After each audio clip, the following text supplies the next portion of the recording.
Hi. Hi. How you doing? Good. Thanks everybody at the Ukrainian Center. It's so fantastic for all the excellent expertise, museum operations. Couldn't have been a better experience. It's still going to go on after this, I think, unless I do something really bad and they just take all the stuff off the walls. So I was just saying to people that I really don't ever get nervous when I paint, but I get really nervous when I talk. And so my wife keeps me inside just painting, so I'm not nervous, like hardly ever in my house.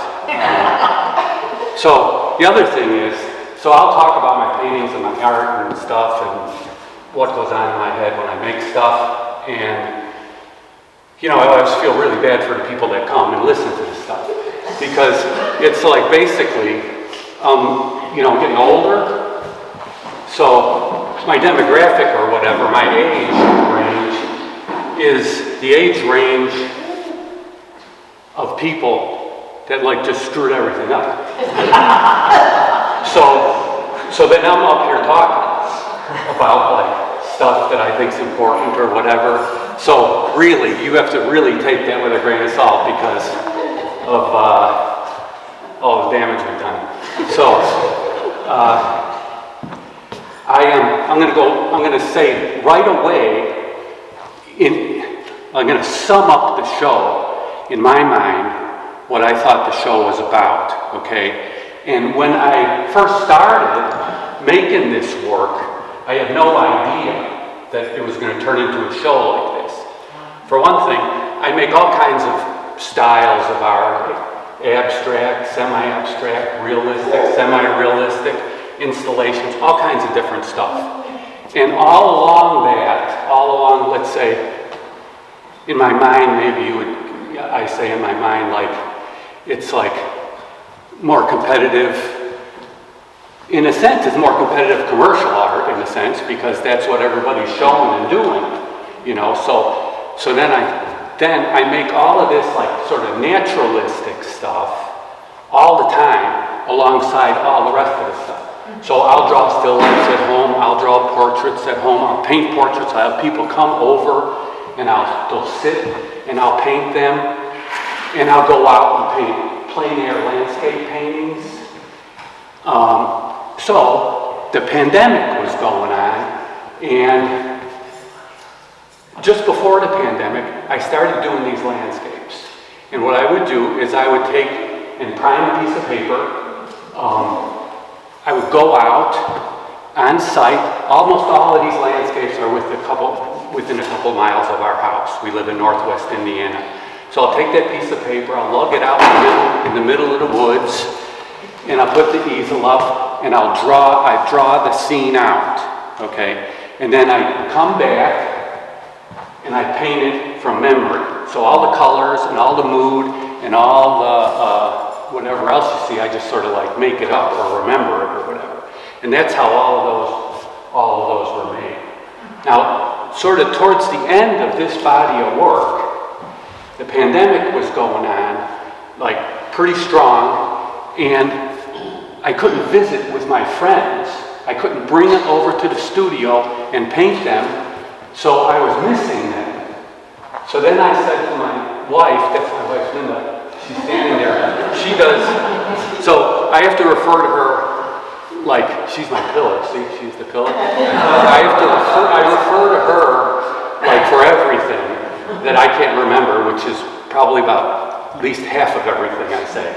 So anyway, I asked her if she could go online and she could send out a notice that if people would send selfies, and I would paint a portrait of it, and then along with the selfies, if they would send a photo or two of places that they say are special, or places they like to reside in their home, or whatever thing's special to them, to send those images.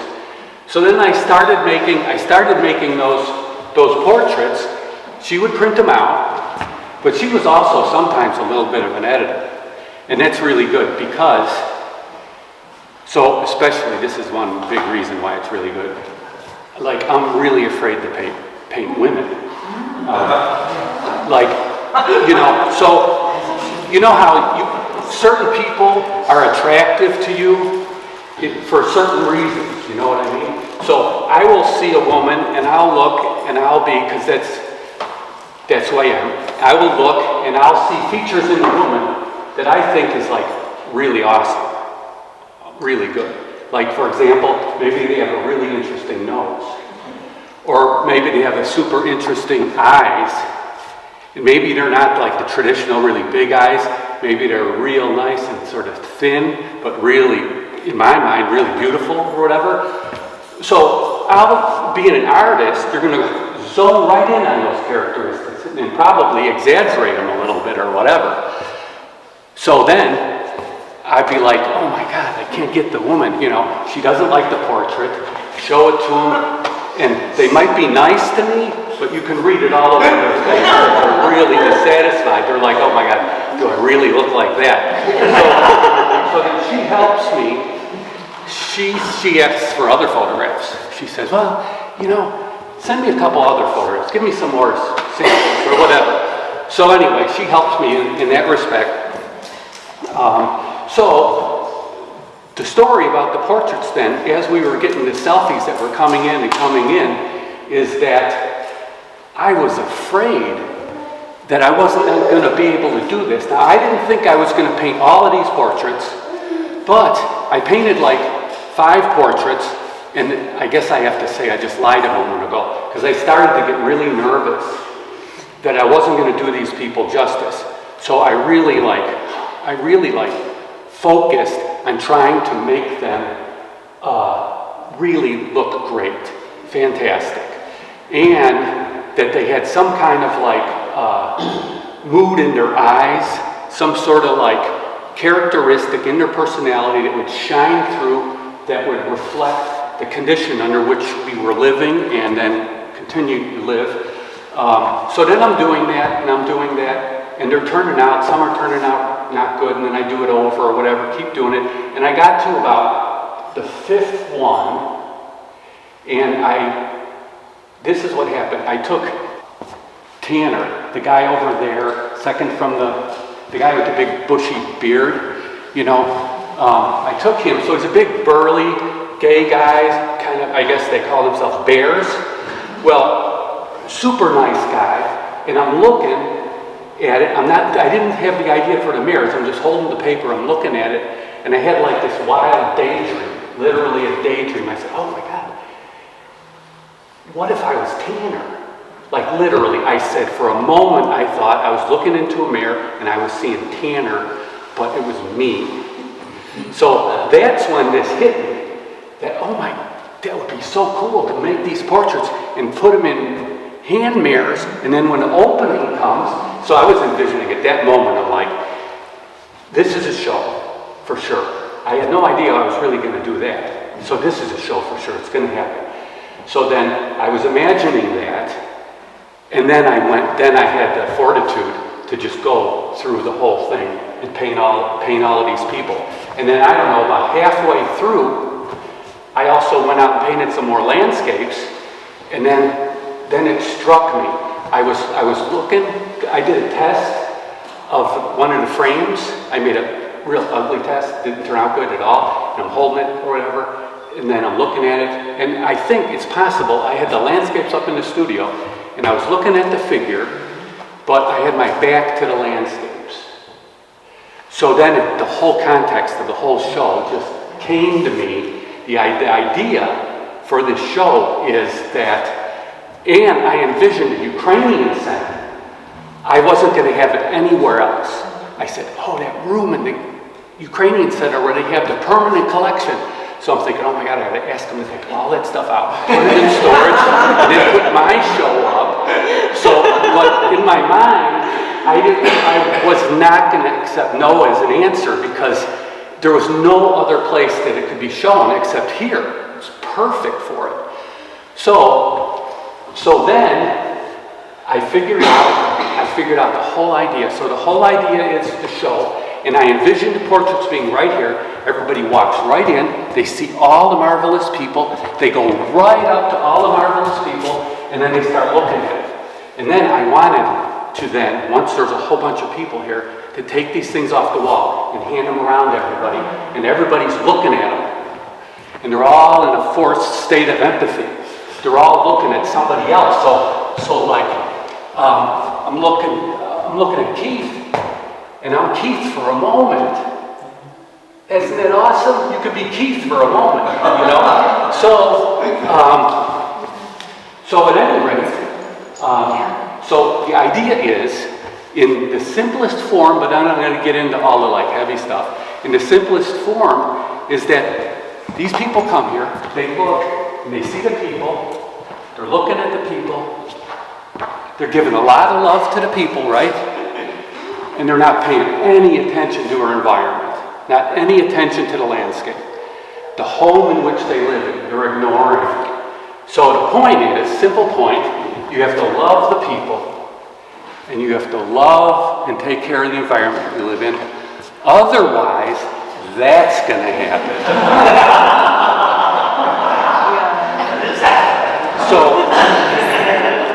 So that, in essence, is the story.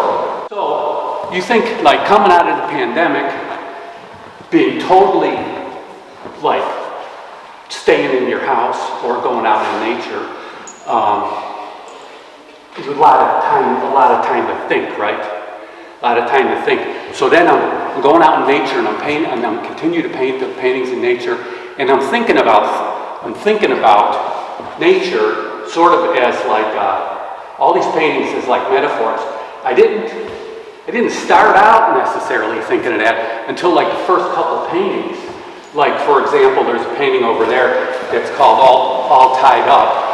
So there's branches and stuff like grapevine, wild grapevines, like wrapped around that tree, all tied up. So literally, that's kind of like I feel, all tied up. I can't do anything about what's going on. Then there's a snow scene right there where there's two old trees, and then it says like old friends. They're old friends. So I'm thinking of myself talking. We just recently moved from one place to another, and our next door neighbor from where we used to live, Joe, he's like the world's greatest neighbor. If we have an apocalypse, you'd want Joe on your team, the survival team for the apocalypse. You want Joe on it. So, but he's had a lot of heartache and a lot of he's had various bouts with his health and stuff. And then we would see him out by his garage, him and his brother talking, you know, his brother had arthritis really bad, you know, so all of that stuff like strikes me when I'm looking at the trees and stuff, you know, like they seem totally like alive to me. They seem like people.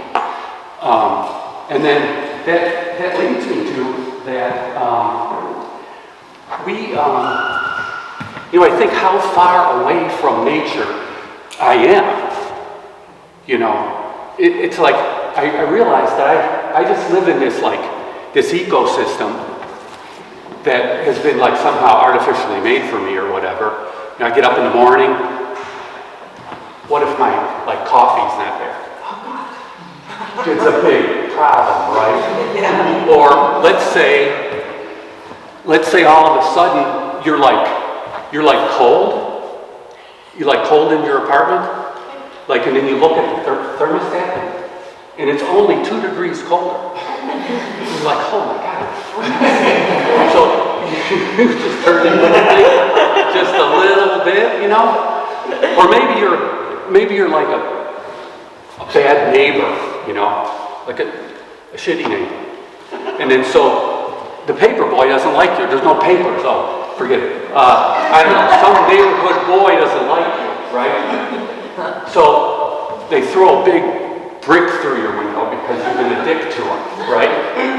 So now you have to go to Ace Hardware, right? But Ace Hardware closed. And then what do? Or maybe your bank closes. Oh, that doesn't even work. But I mean just straight up closes, even on the phone it closes. You know? Or the grocery store closes. That's crazy. We have such an ecosystem. It is so tightly entwined, and So our environment, so like for example, 72 species go extinct every hour. Every hour. That's like totally crazy. And like, so you think we would learn some of this stuff, like for example, like in 1952, London, 4,000 people died in London because of air pollution in 3 days, like a few days. So you think that we'd figure that stuff out. So the point is, especially with this like sort of semi-artificial weird ecosystem we have, if you take it like, you can go take it further, it's almost like these stores are like organisms or something like that, you know, like Walmart, Target, Starbucks, and all that stuff. It's almost like, I don't know, they just grow underground, and then they just pop up, grow underground. Or the seed money, that makes more pop up or whatever. So the wild thing about that is that all of our environment is this crazy ecosystem that everything is totally wrapped into. And then we have our whole sort of polar ecosystem that we operate with. And if we could only imagine that when we turn that little like dial on our thermostat and it goes up to comfort zone, how all the rest of the creatures and all the rest of the plants, 500 plants, over whatever, I forgot what it was, like the last, I don't know, it's the statistics are crazy. So the thing is, just a little tiny change wipes out a whole bunch of stuff. So then so when I'm making these paintings, it like totally freaks me out. Like, and I'm like totally part of the problem. I drove here today. Like, that's nuts, right? I feel so bad, but I drove here, you know? So it becomes, so I have these, I was having these, so I tell people, so I'm practicing dying. 10 years ago I started practicing dying. And when I first started practicing dying, the reason I was doing it is because I didn't want to get old and become like an unbearable asshole. Where I'm just totally, I hate anybody that's around me because there's nothing I can do about what's going on, you know. So so I would have dreams like about my grandmother. We took care of my grandmother, and she was totally wrecked with arthritis, and she was bedridden, and we took care of her and stuff like that. So I would have dreams sometimes with her.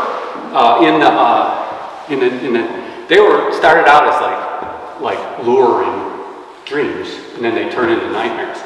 But now, over the last 5 years, my nightmares have shifted. So here's one. So I'm like in my house, just a regular sort of, let's say, Cape Cod kind of house. I'm in my house, and the floodwaters are there. And the floodwaters are like coming up like Houdini in the tank. The floodwaters are coming up. And I'm like, I'm in my 90s now, because I think all this, in my mind, everything's gonna happen like 2050. You know, that's what I think. If you're gonna, like 2050, if you're still around, you better be strong. You know? So I'm like, I'm in this house, and the water's filling up, and I can see out the window, and there's a bunch of young people in my neighborhood on the peaks of the roof, like this, waiting to be rescued. The helicopters are picking them up and everything, and they're all gonna make it, because they're like 40 and under. And then the people that can't climb, you know, get out the window, grab the gutter, and get up on the roof, and then shimmy up there, and then sit and wait for rescue. So I'm like, I know things are getting worse, because my nightmares are getting worse.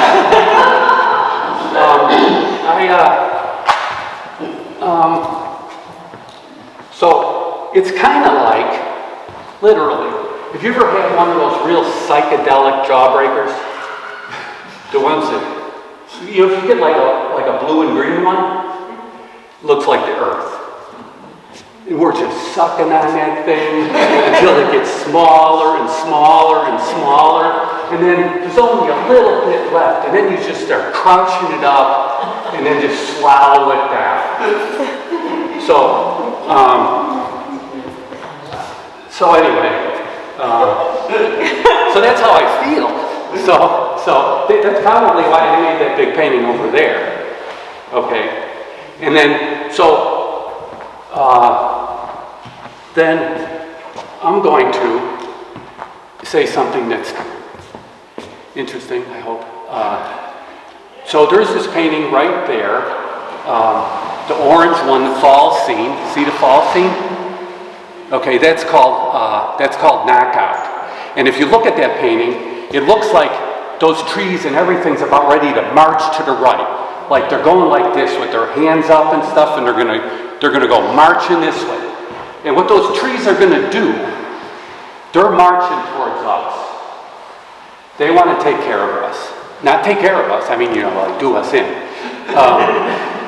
So think of that painting for a moment, and then I'm going to take you to a painting that I made, and I've made like a lot of flood paintings, like from many years ago up until now, when everything's always underwater. So I made this flood painting. When you see it, it's a whole body of water with the sunset in the background, and there's one person swimming. One person. And the person is swimming over their neighborhood. Their neighborhood is underneath. You can see all the like houses, you can see all the streets and everything. So in my mind, it was like the last person. And it's not me. So I'm already gone. But it's the last person just doing it, you know. And of course, that person's going to croak. And then I envision the painting next to it right there, the one that is prairie waters. So in my mind, it is the earth is flooded, nature's one, all the people are gone. Thank goodness for that. So nature's saying, wow, that was terrible. I didn't know when they were going to leave. It's like bad guests that you invite over and they overstay their welcome and you wish they were gone. So nature wins and I'm happy. So anyway, I was real fearful of putting the work out there because, you know, it's very naturalistic. It's very conservative in its execution. And I didn't know, you know, it was a big fear, which is goofy, that, you know, people would like it because it wasn't like style heavy or it wasn't like a lot of the other stuff that's being shown necessarily. So I was fearful for that, but I felt I had to do it. This painting over here, I made that painting. Do you remember when I made the drawing? 2019. So, a long time ago. And then I made the painting In 2020. in 2020. So, that preceded all of this other stuff. So, once I was thinking about showing these landscapes and these portraits, I was like, it's not enough. It's not scary enough. It's not scary at all. So I made that, but that drawing again came from a dream. So I just felt we're just dragging our fellow people. We're just dragging humans through it. You know what I mean? Whoever all the people are that are making all the decisions, they're just dragging like all these poor suckers, everybody, all of us, through a big mess. When I was halfway through the portraits, I realized that there was something going on in the faces. There was like resignation, there was challenge to the viewer. There was, you know, a little bit of like unsettledness. And then even the people that when you look, that are sort of half smiling, you can see the eyes carry a burden in their head, and then the mouths smile a little bit. Like, it was just, in my mind, it was profound that these things just came out. This sort of, you know, it's not like you're afraid of any of these people or anything like that, but you can kind of sense all the stuff that I was talking about in the heads of those people. And they were trying to just get by as best they can and be as presentable for the photograph as they can be. And you can feel that in the paintings. And I didn't notice that until, you know, like a third of the way into the portraits, that when you connect with those eyes on the portraits, you can feel the weight of everything that was going on at that time in the people, even though they tried to put on the good face, you know. And I thought of them as representative of civilization, of people, you know. I convinced myself that it was worthwhile to do it and to spend. And then the other thing was, when I was painting the portraits, I literally, truly started to like cry sometimes painting the portraits. Like, because I missed the people, and then I started to see in their faces what I ended up doing on the portraits, and I didn't know that that was going to happen at all. I had no idea, because I didn't think, see, I rarely painted from I hardly ever painted from photographs unless I was doing a mural and I needed a historical photograph or whatever. So I thought I wasn't going to be able to have that connection like I did if they would sit for me in the studio. But that wasn't the case. Like, I was like sucked into the people's stories. Like, some people were just acquaintances that they touched me, that I was like, oh, I'd love to paint a portrait of that person. You know, I thought of that before I even asked the person. So there was something about the people that totally, I was drawn to them. But then I would think about my meetings with them, experiences we've had together, or some were friends of Linda's, and then she would tell me stories of the people she knew, and then I would like just totally suck it in, and then it became like a whole, just a lot of continuity and emotion. How about I open it up for questions? Yeah. How long does it take to do one portrait? Are you working on several at one time, or do you focus on one till you're done and go to the next one? Usually I focus on one till it's done and go to the next one, but then what will happen is, like, I'll do a couple more and then I'll go revisit the other one and realize I didn't like it, so I paint on it some more, or I have to try again or something like that. And then we estimated took about 12 to 14 days to do the frame and the portrait. Yeah.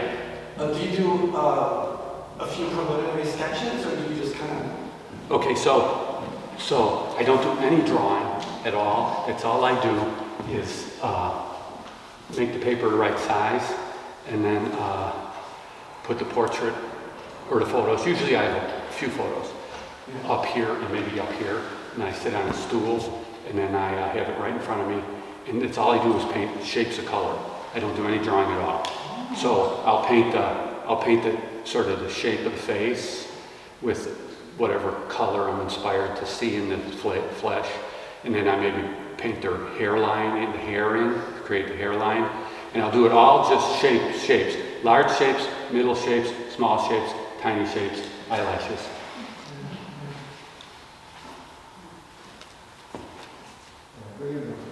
Oh, will you talk about the tools you use to carve the frames? Yeah, so I didn't talk about that at all. So the way the frames are made is that I designed the frame, like on tracing paper or whatever, to make sure I got the frame the right size to match the shape of the portrait outline. And then once I've designed that, we have our friend, Mike Harrigan, cut out in this case, it was MDF, cut out just a simple shape, just a simple shape like this, because he has the power tools to be able to make the inside ledge, so I could put the frame in there, you know, but it's just a square piece of wood. And then I transfer the design down onto, because I make the design, and I lay it on top of that piece of wood, and then I lay it down there and I transfer the design down, and then I carve them with hand tools.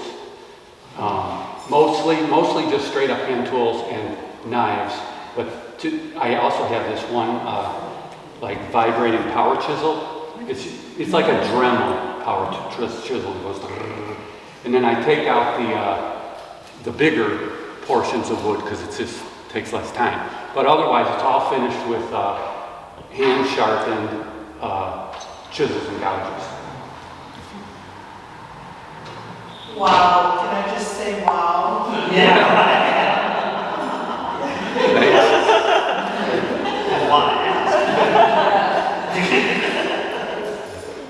Tom, this is about the fourth time I've heard you speak. Usually when artists talk, it makes me less interested in their work. I clear out halfway through. When you talk, I want to get up and look more at the stuff. It's like, what's going on in your head is so profound. It's just amazing. It's like, it really shows that I'm, guilty as anyone of not seeing what's in front of me fully. And your talks help me kind of have an avenue. I know you say you get nervous, but you're really good at it. Thanks. Yeah, it's really good. Thanks. Go ahead. How many sides do you think? So, yeah, that's a good question. So some of it was decided. So some people, a long time, like some people I'll see them, and then I'd be like, oh, I'd love to paint you someday. And then time passes and I don't invite them over or something, so let's say that happened with Sam,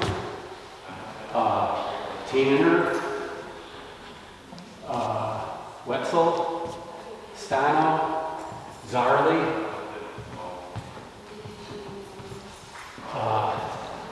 I've painted Billy a bunch of times, but like those people, I saw them and I was like, I have to paint them. And then when we had started this project, what helped me was that we kind of, Linda and I both said, well, how about this person? How about that person? And then I'm like, oh yeah, that's a great idea. So then we sent a calling out to, let's say we had a list of 40 people. We sent a calling out to 40, well, she said, no, we didn't. I was just kidding.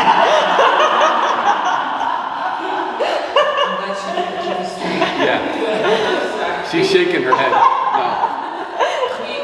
Each time we came up with somebody, I immediately emailed them personally and asked them. Okay.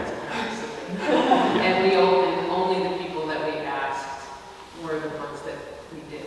Okay, so they all just said yes? Yeah. Oh, I thought we asked more people and some people turned us down.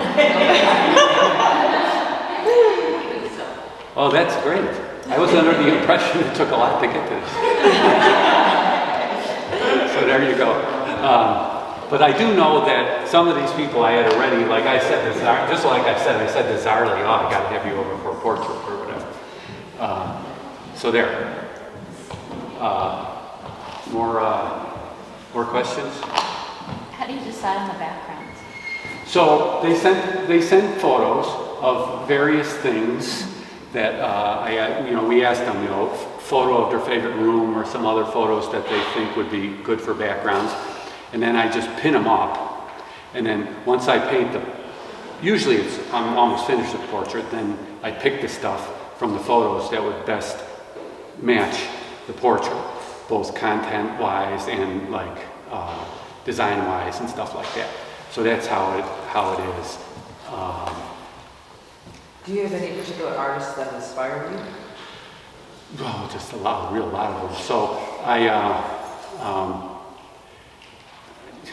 like tried and true kind of. I like Van Gogh a lot because of how passionate it is.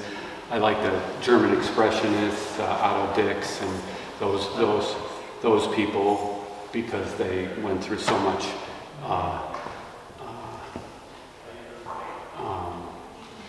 whole bunch. Like Charles Birchfield for landscapes. I love Charles Birchfield landscapes. I like Goya a super lot. Like Goya is one of my favorite artists.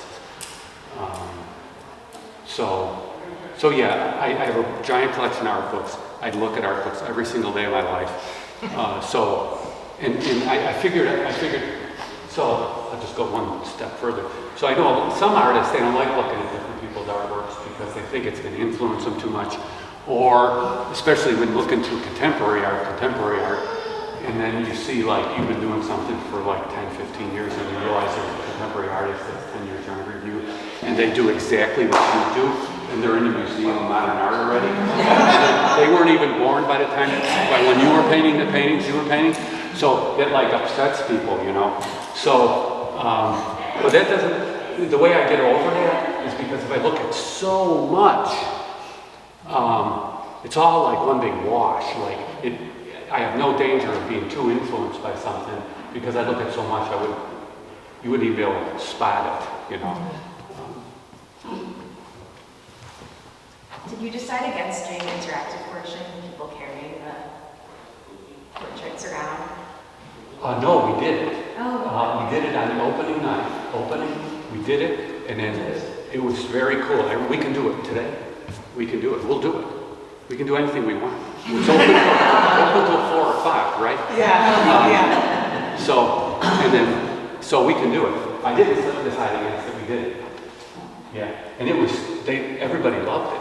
Like I thought that they wouldn't know what to do. Literally. You know, but it wasn't. There was talking, they were showing it to one another, they were looking at this stuff, you know. A friend of Ruthie's came. Do you remember? I had to leave early, Oh. so I think I just missed that part, and so I didn't know what happened. Yeah, we waited for more people. That was the thing. Gotcha. So Ruthie, this is Aunt Ruthie right here. That's your grandma. That's her grandma. So that's Aunt Ruthie. So then Aunt Ruthie lives in Pennsylvania, and she sent a friend, because she used to live in Chicago in Wicker Park, Bucktown. She had Kinko's right on Lincoln. Milwaukee. I didn't know that. Oh, you didn't know that? I knew she Didn't she have Kinko's? Yeah, they own the Kinko's.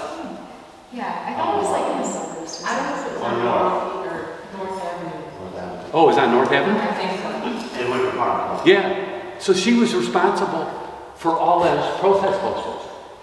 They all went to Kinko's. We pasted them up. That was your grandma. So anyway, what was the question?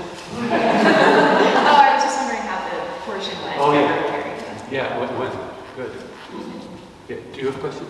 I was wondering about opening night with people, so I'm glad we get to play too. Yeah. Go ahead. What about the man with the 2 people crowding in beside his head? So this here is a really good friend of mine. He was a former student of mine, and he's been, whenever we do big projects like big murals and stuff, he's been my assistant for, 35 years, maybe 30 years, like for years and years and years. And he has a special needs daughter that he has to take care of. He's had a really bad, if you ever would get to know this guy, and if you were prone to like complaining about something, you know, whatever's going on, you're like complaining, and then you heard his story, you would instantly stop complaining. You would never complain ever again. So anyway, that's his daughter, and this is me. He did a big portrait of me, and he has it like in his house. So that's Billy, that's me, and that's Polly, right there.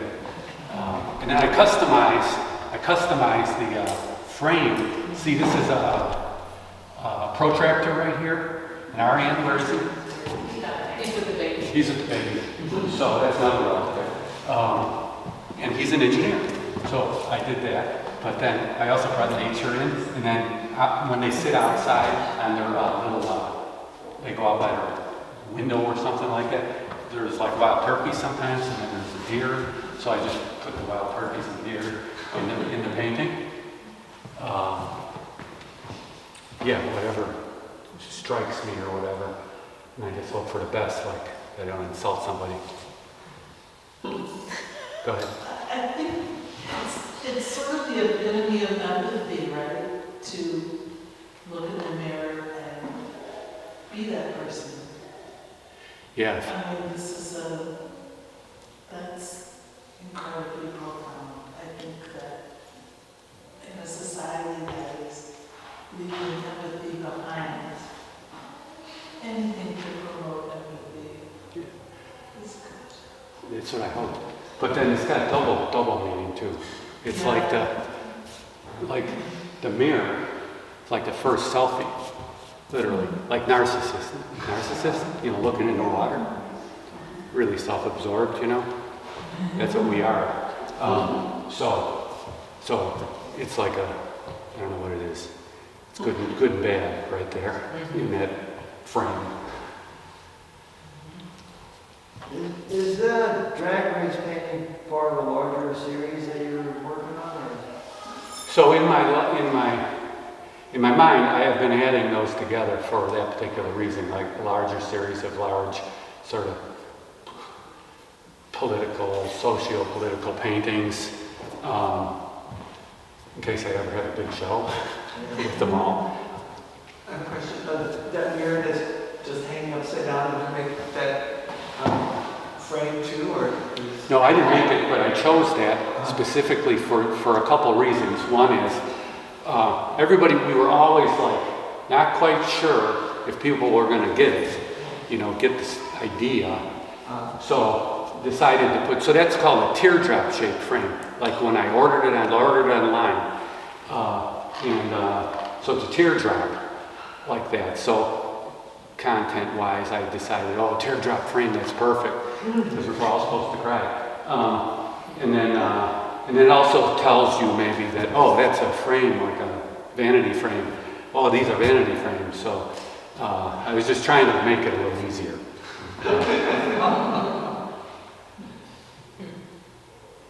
And one more thing. So as far as the misunderstanding of art, so there's no wrong way to interpret art, whatever people feel, but the artist's job, let's say if their job is to make some kind of work of art that has some sort of meaning to it, and then expect someone to understand it or whatever, oh my goodness, maybe not. But I was out painting in the landscape. This was like in the 70s, so you have to go way back in the 70s. I'm like in LaBa Woods, I think, northwest side of Chicago, and I'm painting a landscape. Now, I am almost done with the landscape, just some highlights or something like that. I'm painting it, and this guy comes up, young guy, maybe 20 years old. He comes up, and he looks at it, then he looks at me, and he says, "What are you doing?" Now I have my palette. I have my palette. And he goes, "What are you doing?" And I said, "I'm painting." And then he says, "What are you painting?" Now it was realistic. It wasn't like a de Kooning landscape. So then I said, "I'm painting like the trees and stuff." And he goes, "Oh man, you can't paint the trees." So he thought I was painting the trees.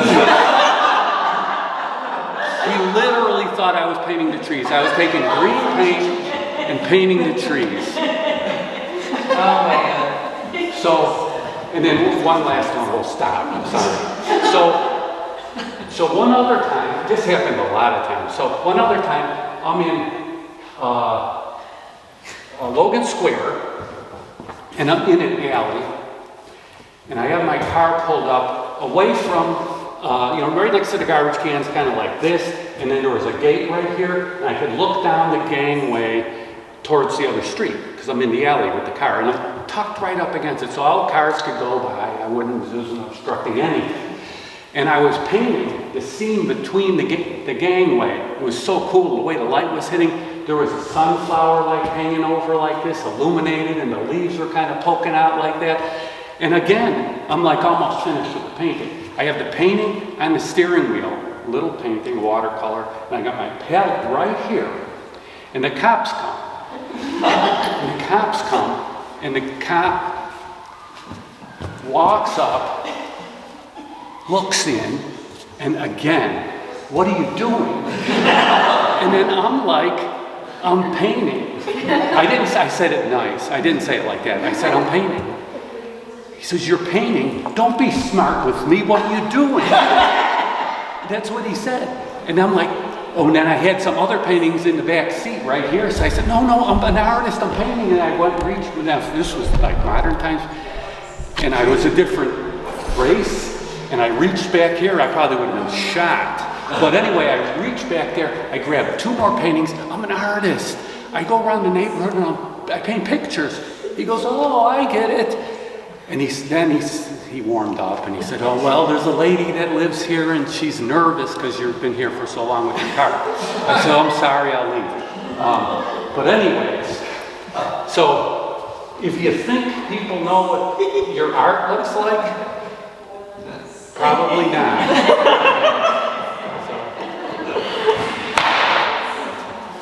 So anyway, okay. So that's it. We'll end with the policeman.